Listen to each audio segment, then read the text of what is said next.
mistério do sacrifício do oitavo dia. Sacrifícios de animais no milênio e o mistério do oitavo dia. A revelação da lei nos mostra muitas coisas profundas dos mistérios de Deus. Sabemos que, no milênio, existirá sacrifícios de animais pelos pecados das nações restantes. Entretanto, após o milênio, virá o grande tribunal do trono branco, na eternidade futura. Existe um mistério bem profundo do livro da lei anunciando sobre coisas que irão acontecer neste oitavo dia eterno. A sombra da lei de Moisés está apontando para coisas futuras. A festa dos tabernáculos é uma festa bem interessante. Era uma festa de 7 dias, porém, ao oitavo dia ocorria também sacrifício de animal, o sacrifício do bode. E nisto está um mistério profundo de Deus. Todavia, qual é este mistério? Este estudo irá lhe ajudar a compreender e a entender sobre este mistério. E para entendermos isso, temos que ir lá no livro da lei de Moisés, no livro de Números, do verso 12 ao 38 do capítulo 29, que vai nos dizer o seguinte a respeito da festa dos tabernáculos em forma de sombra. Aos 15 dias do 7º mês tereis santa convocação, nenhuma obra servil fareis, mas 7 dias celebrareis festa ao Senhor. Por holocausto em oferta queimada de aroma agradável ao Senhor, oferecereis 13 novilhos, 12 carneiros e 14 cordeiros de 1 ano. Serão eles sem defeito. Pela oferta de manjares de flor de farinha amassada com azeite, 3 décimas de 1 efa para cada um dos 13 novilhos, 2 décimas para cada um dos carneiros, e 1 décima para cada um dos 14 cordeiros, e um bode para a oferta pelo pecado, além do holocausto contínuo, a sua oferta de manjares e a sua libação. No 2º dia oferecereis 12 novilhos, 12 carneiros, 14 cordeiros de 1 ano sem defeito, com a oferta de manjares e as suas libações para os novilhos, para os carneiros e para os cordeiros, conforme o seu número segundo o estatuto, e um bode para oferta pelo pecado, além do holocausto contínuo, a sua oferta de manjares e a sua libação. No 3º dia oferecereis 11 novilhos, 12 carneiros, 14 cordeiros de 1 ano sem defeito, com a oferta de manjares e as libações para os novilhos, para os carneiros e para os cordeiros, conforme o seu número segundo o estatuto, e um bode para oferta pelo pecado, além do holocausto contínuo, a sua oferta de manjares e a sua libação. No 4º dia, 10 novilhos, 2 carneiros, 14 cordeiros de 1 ano sem defeito, com a oferta de manjares e as libações para os novilhos, para os carneiros e para os cordeiros, conforme o seu número segundo o estatuto, e um bode para oferta pelo pecado, além do holocausto contínuo, a sua oferta de manjares e a sua libação. No 5º dia, 9 novilhos, 2 carneiros, 14 cordeiros de 1 ano sem defeito, com a oferta de manjares e as libações para os novilhos, para os carneiros e para os cordeiros, conforme o seu número segundo o estatuto, e um bode para oferta pelo pecado, além do holocausto contínuo, a sua oferta de manjares e a sua libação. No 6º dia, 8 novilhos, 2 carneiros, 14 cordeiros de 1 ano sem defeito, com a oferta de manjares e as libações para os novilhos, para os carneiros e para os cordeiros, conforme o seu número, segundo o estatuto, e um bode para oferta pelo pecado, além do holocausto contínuo, a sua oferta de manjares e a sua libação. No dia 7º, 7 novilhos, 2 carneiros, 14 cordeiros de 1 ano sem defeito, com a oferta de manjares e as suas libações, para os novilhos, para os carneiros e para os cordeiros, conforme o seu número segundo o estatuto, e um bode para oferta pelo pecado, além do holocausto contínuo, e sua oferta de manjares e a sua libação. No 8º dia tereis reunião solene, nenhuma obra servil fareis, e por holocausto em oferta queimada de aroma agradável ao Senhor, oferecereis um novilho, um carneiro, 7 cordeiros de 1 ano sem defeito, com a oferta de manjares e as libações para o novilho, para o carneiro e para os cordeiros, conforme o seu número segundo o estatuto, e um bode para oferta pelo pecado, além do holocausto contínuo, a sua oferta de manjares e a sua libação. No livro de Números, meus irmãos, nós temos as sombras das coisas futuras. O escritor de Hebreus nos diz que a lei tem a sombra das coisas futuras. Repare que o livro de Números, quando fala a respeito da festa dos tabernáculos, que começa no dia 15 do 7º mês, ele fala que há 7 dias de sacrifícios de animais. Mas após isso, no dia 8º, aparecia um bode que era oferecido pelo pecado. Sabendo que a lei tem a sombra das coisas futuras, Deus nos mostra que, no livro de Números, a festa dos tabernáculos é a festa que mais tem sacrifícios de animais. E isso não é por acaso, pois Deus fez isso querendo dar a entender que, no milênio, haverá sacrifícios de animais literais. Pois a festa dos tabernáculos aponta para o milênio.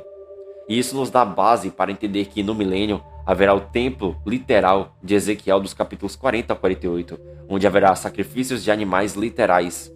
E por este motivo que aqueles 7 dias onde eram oferecidos sacrifícios de animais estão apontando para o milênio, que é a realidade da festa dos tabernáculos.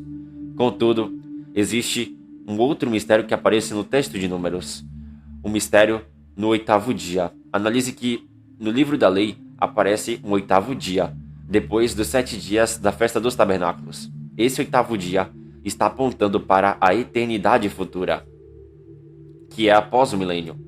Na sombra da lei, no 8º dia, era realizado um sacrifício de bode pelo pecado.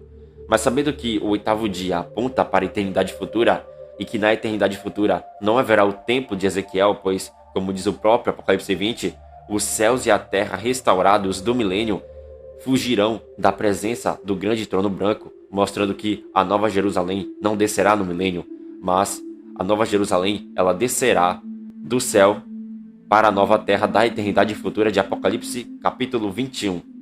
Sabendo disto, por qual motivo Deus quis colocar esse sacrifício de bode pelo pecado no 8º dia na sombra da lei?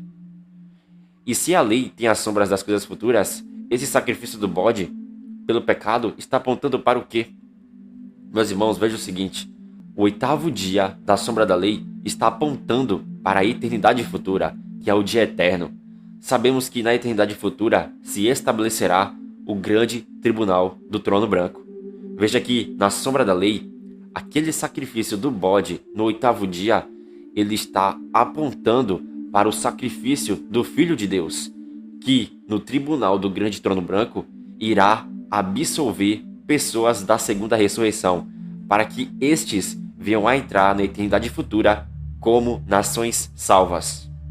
Embora saibamos que o sacrifício do Filho não será realizado na eternidade futura, porque o sacrifício do Filho foi realizado na cruz, o sacrifício de Cristo, ele é a realidade do bode que foi sacrificado pelo pecado no 8º dia, querendo Deus dar a entender que o sacrifício de Cristo, além de salvar a igreja, este mesmo sacrifício irá dar a absolvição na eternidade futura para pessoas da segunda ressurreição entrarem no reino eterno na eternidade futura, como nações salvas e não como igreja glorificada.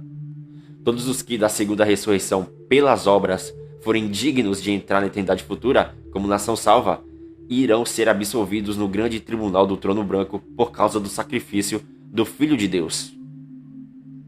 As nações restantes no milênio terão sacrifícios de animais pelos pecados, conforme dizem Ezequiel e nos profetas, testemunhado pela 7ª festa.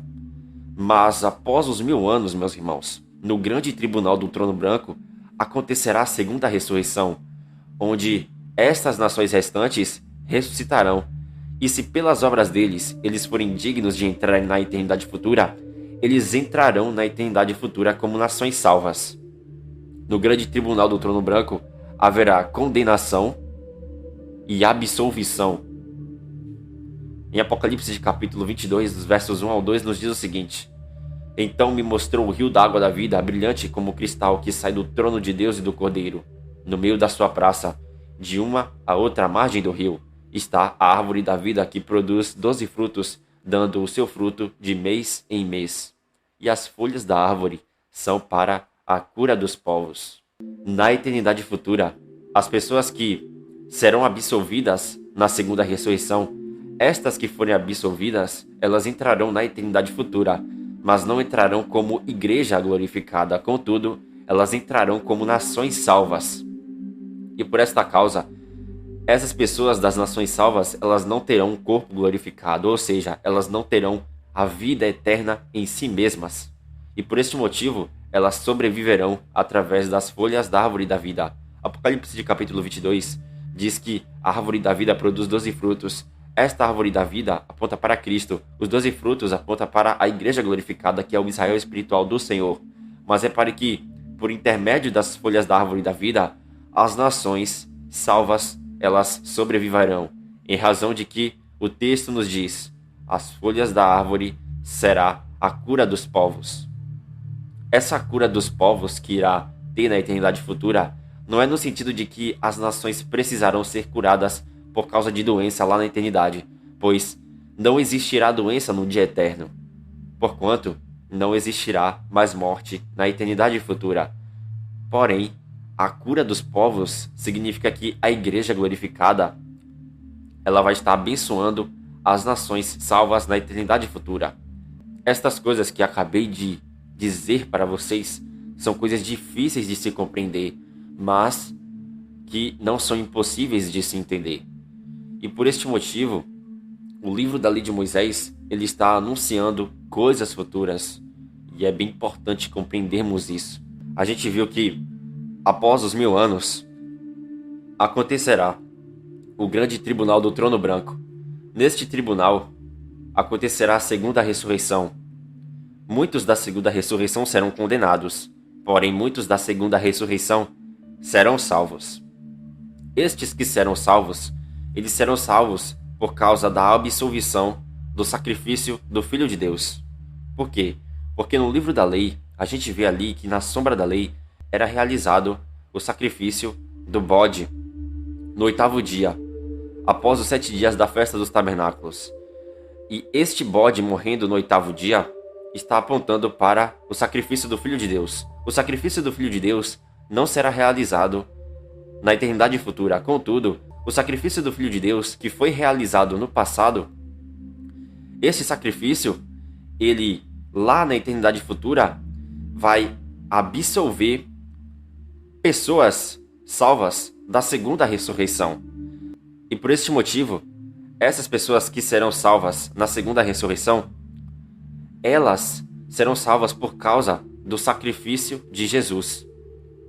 E por esta causa, elas entrarão na eternidade futura como nações salvas e não como igreja glorificada. E isso é bem profundo, meus irmãos, isso é bem interessante. Este é um entendimento que as Escrituras vai nos mostrar. Meus irmãos, esse foi o estudo. Que Deus nos abençoe. Em nome de Jesus. Amém.